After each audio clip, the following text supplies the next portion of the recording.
10 years. It's, yeah, the beginning of my recovery. I was hanging out with Kurt Talk over in Bovee. I met Cory over there, and Cory's encouraged me a lot in my recovery. Just seeing him praise God and watching God change him, it just kind of lights the sail in your own life. And I appreciate people that really stick with it and keep my life floating. So I'm going to invite Cory up. And I don't think it's his first rodeo. He's done this before. How do you want to go about this? Just want to hold on, walk around, jump? I don't know. We'll figure it out. So, yeah. So my name's Cory Babb. As Dan said, I've been blessed to do this a few times. I've let some negativity and other people's actions kind of drive me away from the church. I don't think I've honestly been to a service since probably before COVID. Once we tried to, and it just wasn't right. So the praise and worship, I needed that. That is, I feel just all tingly all over the place. I might be nervous too, but and I don't know. I know Paul, I know Dan, and I met Trish, but she didn't remember. So, wow, that's loud. Okay. I'll keep it up here. I'll try. So yeah, a little bit about me and where I came from, and then the rest is all going to be about him, because I wouldn't be here if it weren't for him. So I was born December 1st, 1982 in Cambridge, Minnesota, to a raging alcoholic, and Mom wasn't into any of that stuff, so I was 6 years old when Dad quit drinking, and I remember him trying to jump out of the car when we were driving down the road through the mountains out in Oregon. So that's when I first got to see addiction, the bad side of it. The rest of it is my whole family suffers from addiction. Mom's side, dad's side. My dad's got 13 brothers and sisters. Meth was my main hang-up, so I got 3 uncles serving life sentences out in Oregon for manufacturing methamphetamines. One of them had murder charges linked to it as well. But, he found God too, and he got out, and he's doing good out there. So, he did 25 years out of a life sentence, and God freed him, just like he freed me. I went to 23 different schools by the time I was in 10th grade and quit. I was an only child, so I was always around Mom and Dad and all the alcohol and drugs and through the family there. I grew up in a little town called Henriette, population of 74 people, and I bet you 70 of them were on drugs. So April 8th of 2001, they raided my parents' house and took them to jail for my drugs. So at 17 years old, I went to prison for 86 months. And most people find God in jail or prison, or, you hear testimonies of that. For me, I don't know.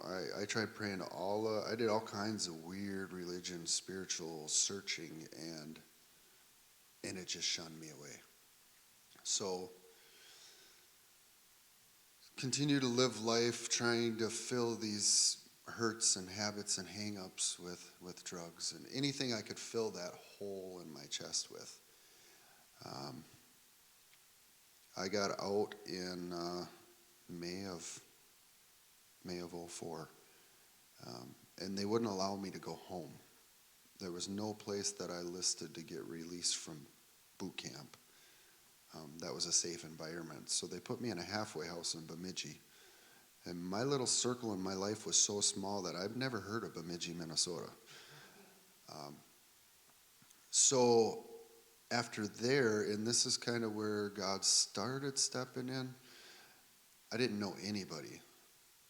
So I started going to AA, and they told me I could pick a higher power, anything that kept me sober, anything stronger than I was. So I picked a doorknob. Well, that lasted till 2009. Um, in between 2007 and 2009, I was blessed with two children, two boys. And before the second one was born, I decided it was too much. We needed to move back down home where grandma and grandpa and all the family was to help with two kids. So that was December 1st of 2008. And by February of 2009, I'd lost my kids and my fiance of 10 years almost. So I went to treatment, and again, the higher power thing, and you can do this and you can do that. And I didn't need none of that stuff. So she left me. I couldn't see my kids.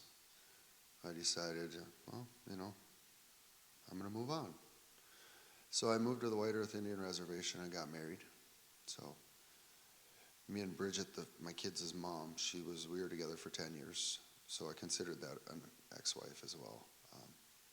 Over there on the reservation, I was sober for a while, but I didn't know anybody and I didn't know anything. And the place I worked at was full of drugs. So we started doing that, and it was very toxic for both of us.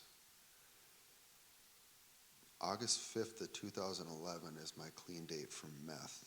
The 4th of 2011 is when I got arrested on charges from down home. And my uncle had bailed me out, and he said, you cannot go back to the reservation. Your wife can come over here or whatever, but you're not going back. If I'm bailing you out, you're going to stay at my house. And this was up in Cook. So I did it. And, I was on probation and everything else, but it was a theft crime, so I could drink. So I continued to hide them feelings and all that, mask all that hurt and hang-ups and behaviors with alcohol. So I came down one weekend, and meanwhile, Bridget, my boys' mom, and my boys were living with my parents. They moved up here to Calumet. So I came down to see my kids, and I got a job, so that's how I ended up in Grand Rapids. And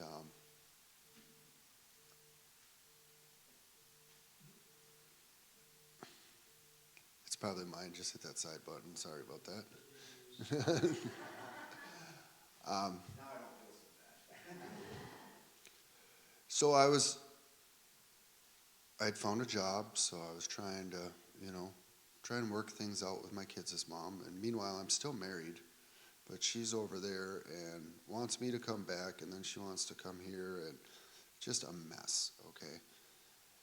So I was smoking weed, I was drinking, I still wasn't doing meth, and this was, that was 2 years of trying to make things right, but I was still drinking Crown Royal every night. I was still doing drugs, weed, and anything except for meth, because as long as I wasn't doing that, I was doing good in my eyes. So boss showed up on the job, sent all 5 of us in for a drug test, and I said, well, I'm not going to pass. I was like, what I do on my own time is what I do on my own time. It doesn't affect you because I don't do it on your job site. And he's like, well, you're fired then. Well, in the state of Minnesota, they can't fire somebody without offering them treatment. This was just after that law was passed.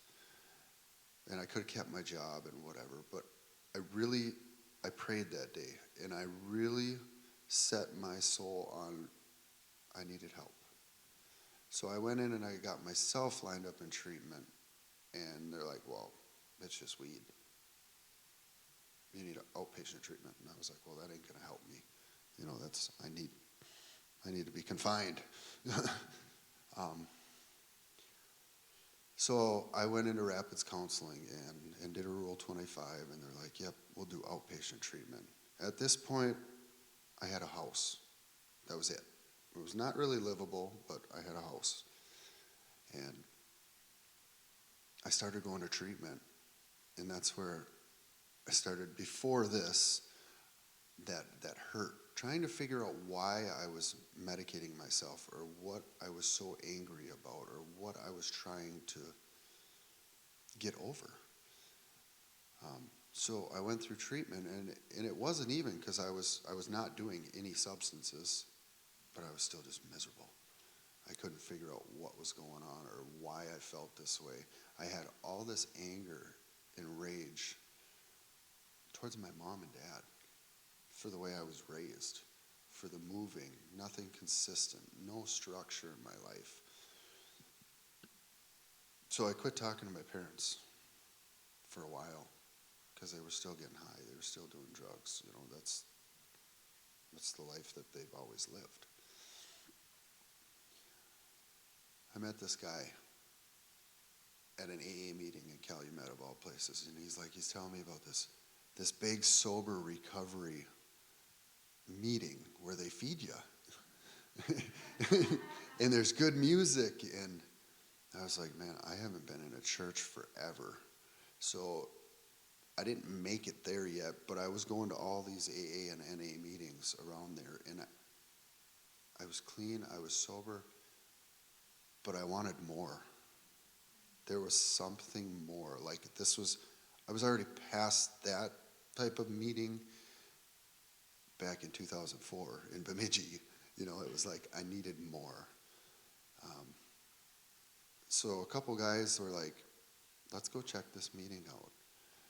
And I went out there, and I've never sung in front of anybody. I've never praised God. I've never done nothing. And I made this decision before I went in there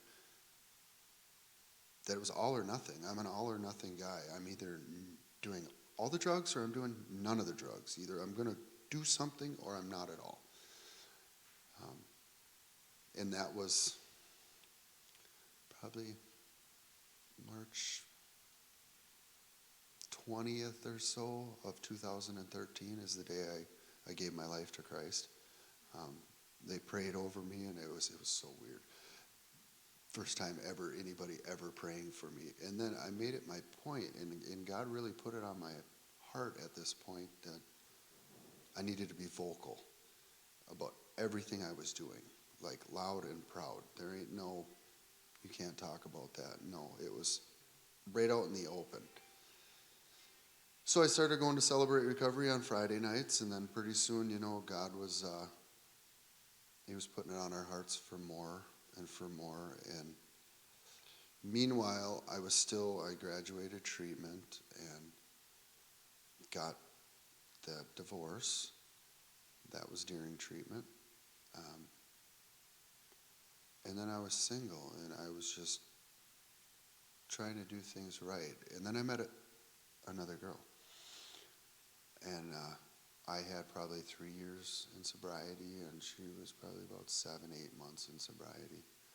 And we fell in love and got married. Happy ending, right? No. I got to feel, God brought me to feel the other side of addiction. I was the clean one. I was the sober one. My wife was lying and hiding it from me. I kept finding needles and spoons and other things throughout the house, and I tried to do everything. I mean, it went on for like 2.5 years. I'm like, God, just show me. That's my wife. I need to stand by her. What can I do? And one day she just was right out in the open with me that she was doing it, and if I didn't like it, that was fine. Well, I said, you got to go get help. I got divorce papers in the mail, so that was my third wife gone. My God, what's going on here? You know, my parents have been married for 46 years, mind you. I'm an only child. All I ever wanted was just, you know, that wholeness. In 2016, I met my wife, and that I'm married to now, Crystal. We have blessed with 2 beautiful daughters, a 4-year-old and a 3-year-old. It's hectic. It's crazy. We bought our first house. I wasn't somebody that had anything. You know, I had nothing. Not that material things mean much to me anyways, but I didn't have anything. We just bought a house 2 years ago, or not last November, but the November before. And we still own the other house and rent that out. God has made it possible over in this 10-year span here. Um, I was able to help probably about 3 dozen guys coming out of the Hope House that did not have a place to go because of their criminal records. So this little house that I was in, I only had that house, I said. It was just me. I got my kids on the weekends, my boys. So all week long, it was just me. So anybody that needed a place to stay that was sober, as long as you were sober, if you needed a place to stay or something to eat, the door's open. God also made it, I don't know if anybody, I know some of you have, a sober squad. We were able to come up with something to help people getting out of treatment centers and around, because Grand Rapids is just surrounded with treatment centers and nobody knows anybody, or there isn't many resources for people. So we were able to help people out with that. And this is all God, because I am a selfish person. He brought us to Teen Challenge, both in Duluth and in Brainerd, to give our testimonies. Actually, me and Sean Miller. And then walking in here tonight, I was just so nervous. Like, I was sweating on the way here, and it's a revelation for me. I need this in my life. I used to use that little clause because I see your guys' don't say it, but that this is not a long-term commitment as well in the things we are not. So it's not, and I guess what they meant by that is pretty soon it doesn't feel like a commitment. It just feels right. It just feels like something that you need. So yeah, we are definitely, me and my wife and the kids are looking for a home as far as church goes, and to get back into this. I bet you, I mean, every now and then, probably about once a month, I pick up my Bible and I read some Bible verses and stuff. But other than that, I've just been going. And also the blessing was last April, I started my own business, and this is totally God, because who would want a 5-time felon, drug addict, everything else, working on their expensive houses and building them, let alone who would want to work for a guy like that? I have 6 full-time employees right now. My mom and dad came to the Lord. They go to church every Sunday. My mom does daycare for us. So lots of family. I've been able to help a lot of people. God has been able to work through me. I feel what I got tonight through worship and everything here is in the message. We were praying, there's something that I need to say. And it's, don't let anybody push you away or run you off. Because the devil's right there, and he's going to jump right in your head, and he's going to play right on their side. So as far as disagreements in churches and different things, it's okay to get up and leave. It's okay to change. It's okay to go somewhere new. But make sure it's not out of anger or frustration or the wrong reasons. Make sure it's justified or not. I don't even know the word I'm trying to think of here, but yeah. Well, and it's like, yeah, I'm still friends with everybody. I still get along. I still care about people. I still pray for people. But I find that there's some people that my life is better off if they're not a part of my everyday life. And that's okay. That's a boundary. I didn't have boundaries. So that's something else God got to show me is I would help till I was broke, or I'd put my kids on the back burner. Everybody helping people was so important.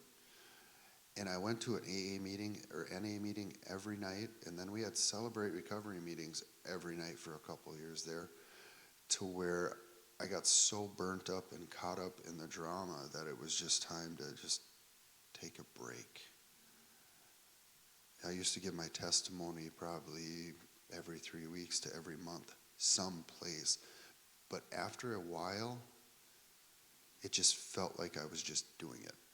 It was just like a repetitive thing. Like right now, you guys are getting like, I didn't study, I didn't plan, I worked all day, and I just came down here. And I was a little frustrated, like I told Dan, you know. My wife had totally forgot about it, period. And my daughters were covered in mud. And I needed the shower first, so, but I feel that God wanted me here by myself. And I have been here, like I said, when I walked in, I've been here once before. Actually, Mike Hobbs brought me here.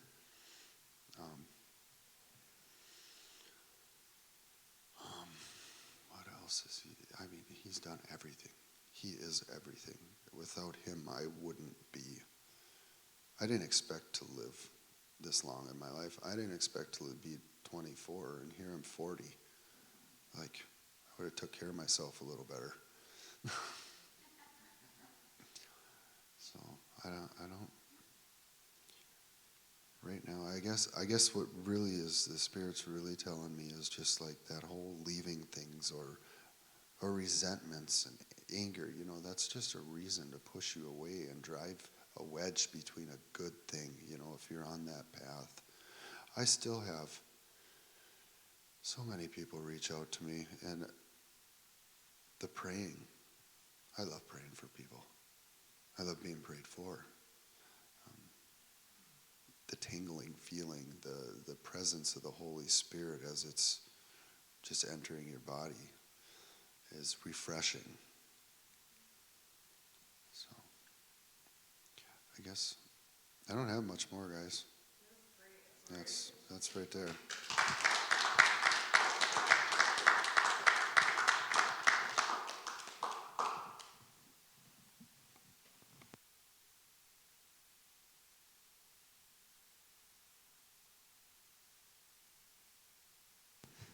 No, I'm just kidding. We're going to do one more quick song, so let's just stand and worship again.